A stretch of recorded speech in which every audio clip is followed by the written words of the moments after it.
Dan Dix here, reporting for Press for Truth, and a leak of epic proportions has just taken place, but you're not going to hear about it from the mainstream prostitute press, because documents from the past Bilderberg meetings have just been leaked. Folks, this is huge. For the first time, we now know exactly what was being discussed at some of these meetings over the years. Now, we've got these from the 2002 Chantilly Bilderberg meeting, all the way back to some of them in the 50s and 60s. Hundreds and hundreds of pages of documents here, and there is now evidence beyond a reasonable doubt that the Bilderberg Group was responsible for the European Union and the Euro, among many other what I would call very nefarious schemes.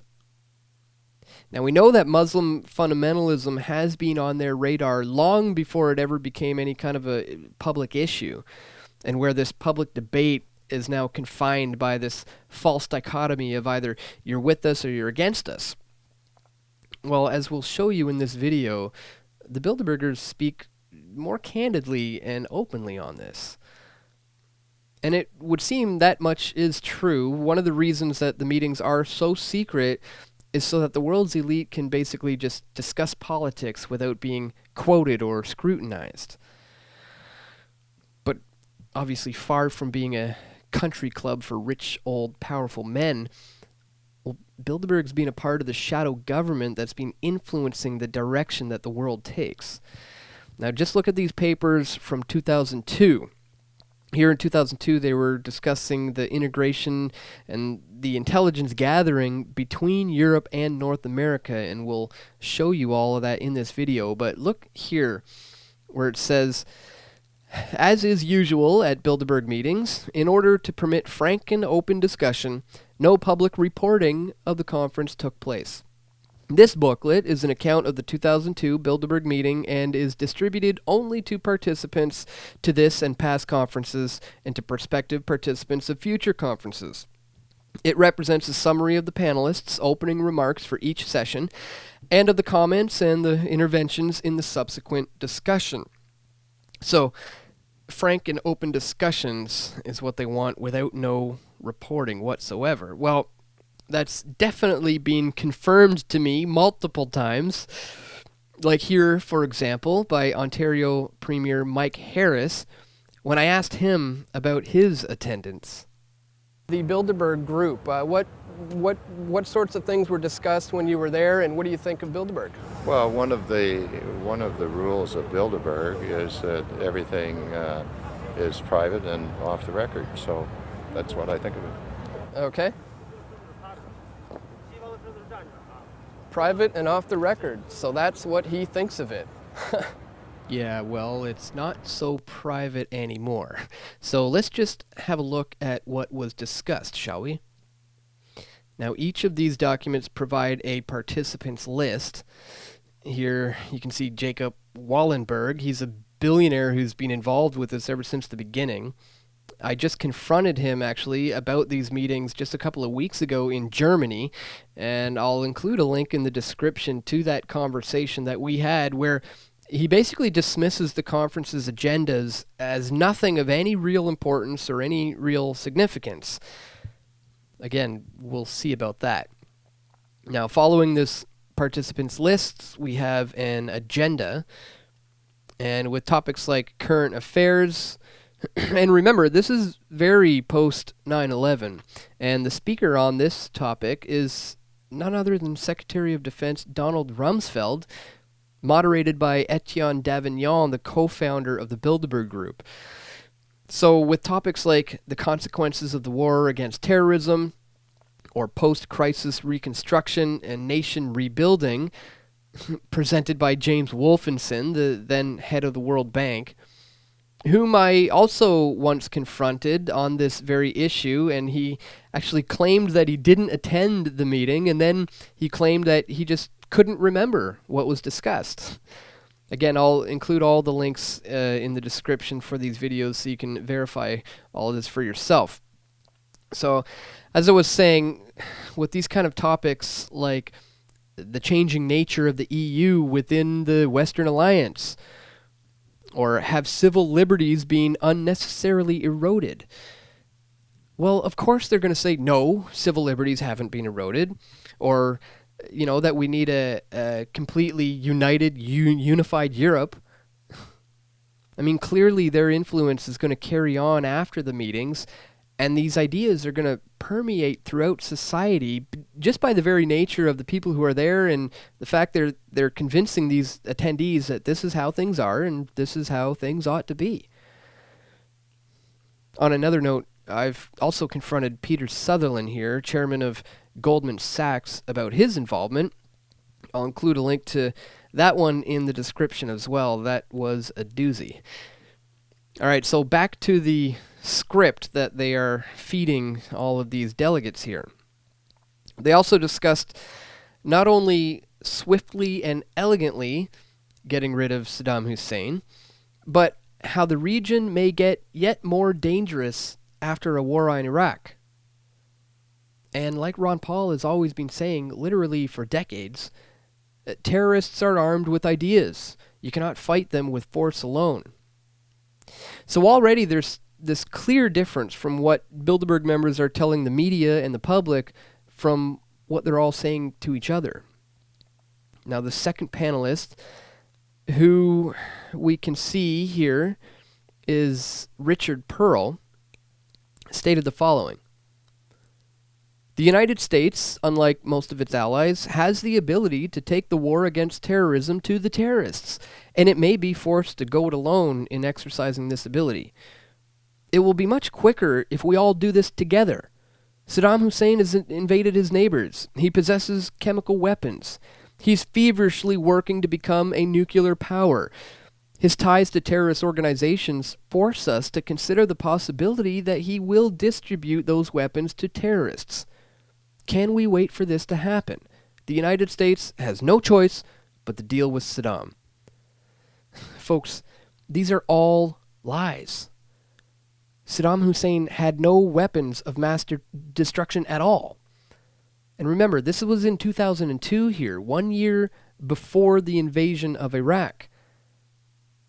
So this guy's speech at Bilderberg was influencing all of the right people in that room to carry these ideas outward throughout society to the point where they successfully invaded a Middle Eastern country, all based on this lie that was told at Bilderberg 1 year prior to the invasion.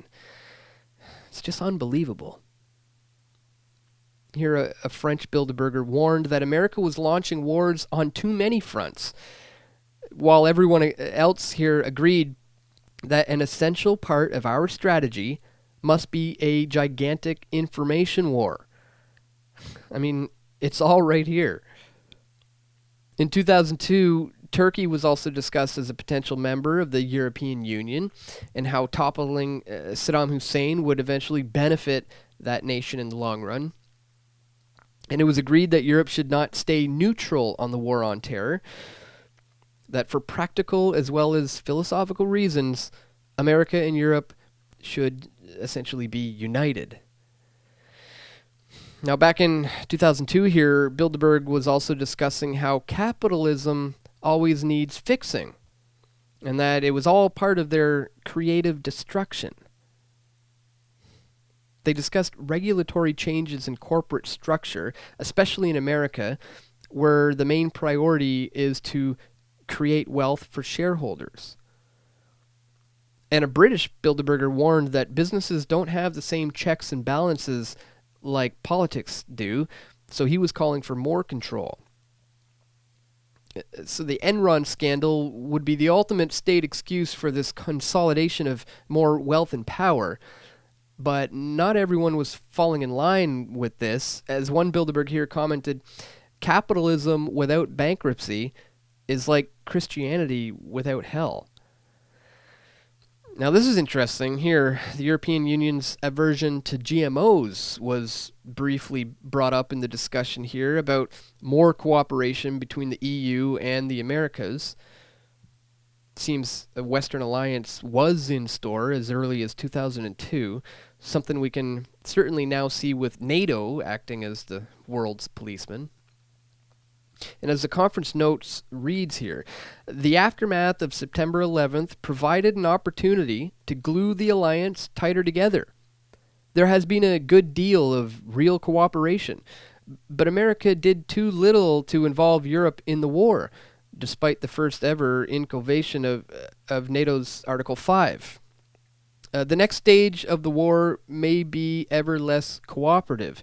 This will expose long-standing differences on the best way to deal with rogue states. Or in other words, problem, reaction, solution. Invoke less cooperative stages to further implement a Western alliance, giving the plan a sense of organic evolution. Europe is hobbled by its lack of common foreign and defense policy. America should see the development of a common European policy as being in its interest. As well, here you see it says, Turk said that the EU faced a fundamental choice. Should it become a Europe-wide nation state, or should it become a building block of a global government? But of course, global government is just a conspiracy theory, and the Bilderberg is nothing to worry about, right? Amazingly, these Bilderbergers also believed that they weren't unnecessarily eroding liberties after 9/11, even though they admitted to wiretapping and data mining.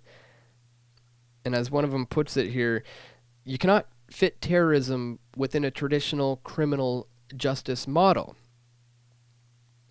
The International Criminal Court was discussed as well, a month before it began functioning when the Rome Statute entered into force.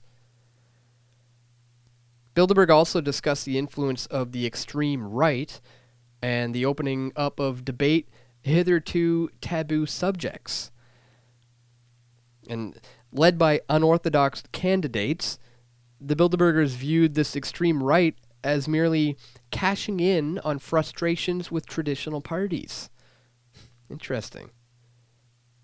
One Bilderberger even said the influence of the extreme right in the United States is zero. It is at its lowest point now in 3 decades. And a Canadian cautioned, however, that opinion polls show that both Europeans and Americans have been losing confidence in all political institutions since the mid-70s.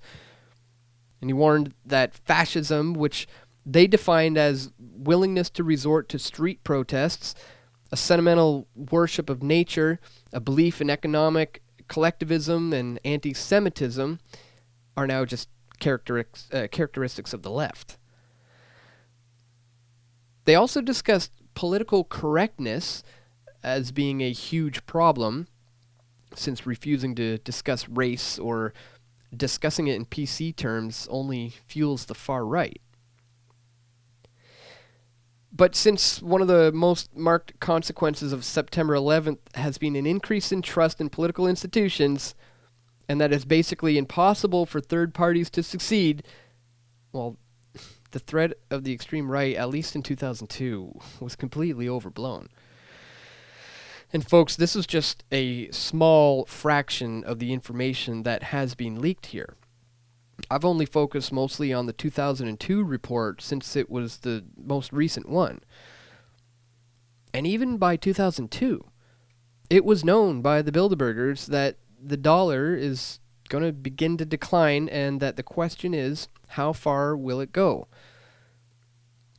And unlike anything else the elites have ever said in public, especially in 2002, Bilderbergers discussed how America's current account deficit is not sustainable.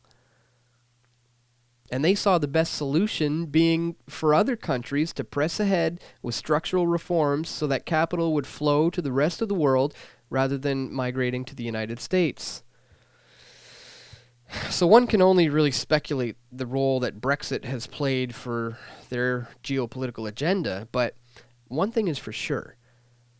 They don't harass journalists and use excessive police enforcement for just a simple meeting of the minds. Guys, there's more to Bilderberg than just rich and powerful men discussing politics without the scrutiny of the media. These people do hold a lot of influence, and they do make decisions. And what they discuss eventually becomes the world that we live in, as we've shown you here today.